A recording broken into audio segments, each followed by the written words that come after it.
प्यारे दोस्तों, आज की हमारी जो कहानी है वो बड़ी ही दिलचस्प कहानी है। अज्ञेय जी ने इस कहानी के माध्यम से जो यात्रा वर्णन होता है वह किस तरह का होता है यह बताने का प्रयास किया है। आज की हमारी कहानी का नाम है एक बूंद सहसा उछली। यह हमारी आज की कहानी है और वह एक यात्रा वर्णन है। इस यात्रा वर्णन में इन्होंने यात्रा वर्णन के साथ साथ जीवन वर्णन भी बताने का प्रयास किया हुआ है।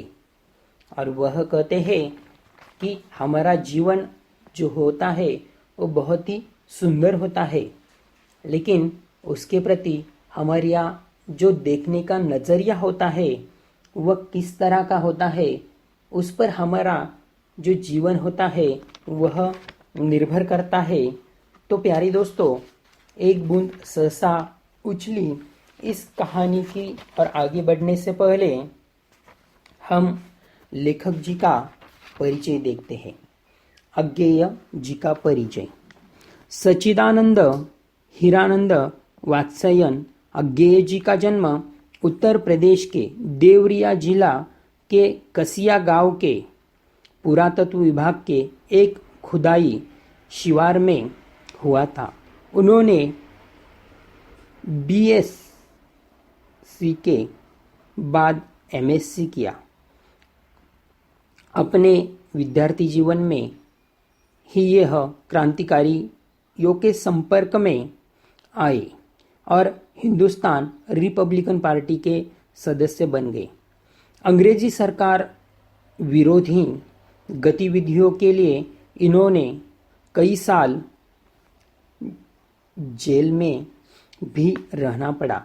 सन 1943 में वे कैप्टन के रूप में कोहिमा फ्रंट पर तैनात किए गए थे। स्वतंत्रता के बाद कुछ समय तक इन्होंने कैलिफोर्निया विश्वविद्यालय में भारतीय संस्कृति का अध्यापन कार्य किया। इन्होंने विशाल भारत, दिनमान, नया प्रतीक, थाट तथा नवभारत टाइम्स का संपादन कार्य भी कुछ वर्ष तक किया। आंगन के पार द्वार पर इन्हें साहित्य अकादमी तथा कितनी नावों में कितनी बार पर इन्हें भारतीय ज्ञानपीठ पुरस्कार मिला। यह समर्थ कवि, कुशल उपन्यासकार, कहानी लेखक तथा निबंधकार रहे हैं। हिंदी की छायावादोत्तर कविता के प्रमुख हस्ताक्षरों में से एक अज्ञेय प्रयोगवाद तथा नई कविता के प्रवर्तक है। इन्होंने क्रमशः तारा सप्तक, दूसरा सप्तक, तीसरा सप्तक तथा चौथा सप्तक का संपादन भी किया है। तो ऐसे बहुआयामी हमारे जो लेखक हैं उनकी कुछ प्रमुख रचनाएं। उपन्यास शेखर एक जीवनी, नदी के द्वीप, अपने अपने अजनबी। कहानी संग्रह भी उनका है। विप कथा, परंपरा, कोठरी की बात, शरणार्थ, जलोदय। कविता संग्रह भद्रदूत, चिंता, इत्तलम, हरी घास पर क्षण भर, भावरा, अहोरी, इंद्रधनुष्य रौंदे हुए हैं, अरी ओ करुणा प्रभामय, आंगन के पार द्वार, कितनी नावों में कितनी बार, क्योंकि मैं उसे जानता हूँ, सागर समुद्र, पहले मैं सन्नाटा बुनता हूँ, महावृक्ष के नीचे, नदी की बाक पर छाया, पिंजड़े एंड अदर प्रीमियस अंग्रेजी में। इन्होंने यात्रा वृत्तांत भी दिए। अरे यायावर रहेगा याद, एक बूंद सहसा उछली, इनके निबंध संग्रह भी है। सबरंग, त्रिशंकु, आत्मनिवेद, आधुनिक साहित्य, एक आधुनिक परिदृश्य अलावा तथा इनके संस्मरण भी है। स्मृति लेखा, इन्होंने डायरी लेखन भी किया है। भवंती, अंतरा और शाश्वती, विचार गद्य, संवत्सर, नाटक उत्तर प्रियादर्शन, उत्तर प्रियादर्श।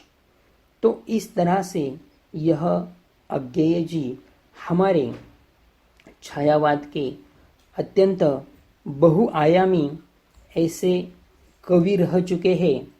तो उनकी यह कहानी एक बूंद सहसा उछली, यह एक यात्रा वृत्तांत है।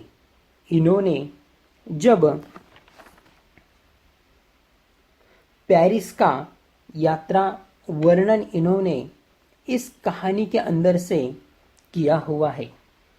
तो कहानी में मुख्य तौर पर हमें भिन्न देशों के अनुभव, भारत, यूरोप और चीन जीवन शैली की तुलना, इतिहास की अवंतरधारा, यूरोप के धर्म की चर्चा, यह कई सारे बिंदु देखने को मिलने वाले हैं। तो कहानी की कथा वस्तु की ओर बढ़ते हुए मैं आपको बताना चाहूँगा कि प्यारे दोस्तों कि हमें भी लेखक ने देखिए कहानी का नाम क्या लिया है, एक बूंद सहसा उछली। समंदर में तब बहुत सारा जल होता है, लेकिन सारे जल को हम एक बूंद तो नहीं कह सकते। जब बहुत जोर जोर से हवाएं बहने लगती है तभी उसमें से लहरें उत्पन्न होती है और उन लहरों से ही कुछ बूंदें ऊपर उछलती है। तो उन्होंने यह बताने का प्रयास किया है कि इस जन समुदाय रूपी समंदर में बहुत सारे इंसान जिंदगी जीते हैं, लेकिन सभी उभर कर ऊपर आते हैं क्या? नहीं आते हैं। कुछ बूंदे ही यानी कि कुछ इंसान ही उनमें से ऊपर आते हैं। तो हमें भी एक बूंद की तरह सहसा उछलना चाहिए, हमें हमारे जीवन को समझ लेना चाहिए। और आगे वह उस यात्रा वर्णन का वृत्तांत हमारे सम्मुख रखते हैं। प्रस्तुत यात्रा वर्णन स्विट्जरलैंड, बर्लिन, पेरिस का यात्रा वृत्तांत है। अपनी यात्रा वर्णनों की विशेषता के निवेद में अज्ञेय जी ने कहा है, यह कहानी, यह पुस्तक मार्गदर्शिका नहीं है। मैं किसी का मार्गदर्शन नहीं करने वाला हूँ। वास्तव में ऐसे पाठक जो यूरोप, मॉरिशस, कपड़े खरीदने योग्य चीजें आदि के संबंध में मार्गदर्शन चाहने वाले होते हैं, को यह पुस्तक पढ़ने की कोई आवश्यकता नहीं है। मानव में मेरी श्रद्धा है, मानव मात्रा को मैं अभिजात मानता हूँ। मेरा परिश्रम उसके काम में आवे, इसमें अपनी सफलता मानूंगा। अज्ञेय जी के इस यात्रा वर्णन में व्यापक मानवता के दर्शन होते हैं। उन्होंने कहा है कि उनकी एक किताब भी है, यात्रा वर्णन। वह उन्होंने बताया है कि यह यात्रा वर्णन किताब जो कपड़े खरीदने में रुचि रखते हैं उनको पढ़ने की ही जरूरत नहीं है। यह किताब वही लोग पढ़े जिन्हें सचमुच में जीवन के प्रति लगाव हो। अज्ञेय के इस यात्रा वर्णन में व्यापकता, मानवता के दर्शन होते हैं। स्विट्जरलैंड के प्राकृतिक सौंदर्य और भारत के प्रति उन्हें विशेष लगाव रहा है। अज्ञेय जी ने लिखा है, यह कहने को मन नहीं हुआ, लेकिन फिर भी वह कहते हैं, स्विट्जरलैंड यूरोप का कश्मीर है। या कश्मीर भारत का स्विट्जरलैंड है। देखिए प्यारे दोस्तों, आज भी अगर हम हमारे देश में कश्मीर का नाम लेते हैं तो अनायास ही हमारे मुख से वह लफ्ज निकल जाते हैं कि वह हमारे राष्ट्र की क्या है, जन्नत है, ऐसा हम कहते हैं। और उन्होंने उनकी तुलना स्विट्जरलैंड से की है। और क्यों ना हम धीरे धीरे हमारी जन्नत की तरह हमारे राष्ट्र को बहुत सुंदर बनाए।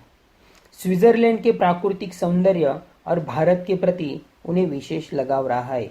अज्ञेय जी ने लिखा है कि स्विच दृश्यों को देखकर उनका अतिशय सौंदर्य मन सजीव सा जम जाता है। कुछ ऐसा जान पड़ता है कि रंगीन चित्र देख रहे हैं। यो कुछ ऐसा अति उत्साही भारतीय मुझसे मिला जो स्विट्जरलैंड के सौंदर्य के सामने दुनिया भर की पहाड़ों को फूंक में उड़ा दे। भारत के हिमालय की तो बात ही क्या है। अज्ञेय जी ने यूरोपीय देशों को सर्वथा नई दृष्टि से देखा है। इस कृति में चित्रित किए गए Italy, Switzerland, German, France, Sweden तथा आयरलैंड आदि विभिन्न देशों के चित्र एक और जहां आधुनिकता भाव की जिंदगी रूपों को व्याख्यायित करते हैं और दूसरी तरफ हमारा जो कश्मीर का दृश्य है वह, यानी कि यात्रा वर्णन में देखिए प्यारे दोस्तों, जब हम भी कहीं घूमने फिरने के लिए बाहर निकलते हैं तो हम यात्रा के लिए ही निकलते हैं, लेकिन यात्रा में हम जिन सुंदर दृश्यों को देखते हैं वह बहुत लंबे समय के लिए हमारे जहन में, हमारे मन में वह रह जाते हैं। और वह कभी कभार जब हमें याद आते हैं तो हमारा मन बड़ा ही प्रफुल्लित, बड़ा ही आनंददायी हो जाता है। तो ऐसा ही अज्ञेय जी ने बताने का प्रयास किया है। वह आगे कहते हैं, जिंदगी के स्वरूपों को व्याख्यायित करते हुए वहां दूसरी ओर वे विभिन्न प्राकृतिक दृश्यों को साकार करते हुए ईश्वर की विराट सत्य को उद्घोषित करते हैं। और वह कहते हैं कि ईश्वर ने कितनी सुंदर यह धरती बनाई है और इन सुंदरता को हमें देखना चाहिए।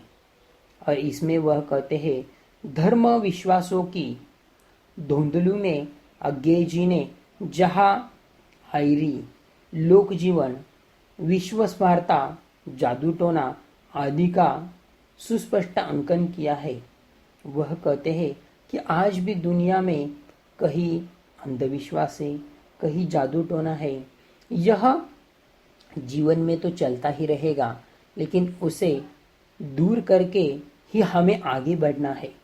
यूरोप का स्नायु इस नगर के मूल में अंतरहीन अंतर्राष्ट्रीय राजनीति एवं महायुद्धजन्य वर्तमान स्थिति का स्पष्ट ब्यौरा दिया है। इटली के रोम को उन्होंने यूरोप की अरवारी बताते हुए वहां के नगर सौंदर्य और स्थापत्य की भूरूपी प्रशंसा की है। तो किरंजे को यूरोप की पुण्यवती की संज्ञा विभूषित कर वहां की कोमल प्रकृति को अपनी लेखनी का आधार बनाया है। संपूर्ण वृत्तांत में कहीं अज्ञेय मात्र दृष्टांत है तो कहीं स्पष्ट आलोचक, कहीं उनका संवेदनशील कवि बोल रहा है तो कहीं अबोल दर्शन उनके हो रहे हैं। तो इस तरह से प्यारे दोस्तों, अज्ञेय जी ने इस एक बूंद सहसा उछली इस यात्रा वर्णन के माध्यम से हमारे जीवन में भी ऐसे कई सारे दृश्य आते हैं और वह किस तरह से बदलते रहते हैं वह भी हमें देखना ही चाहिए, ऐसा वह कहते हैं।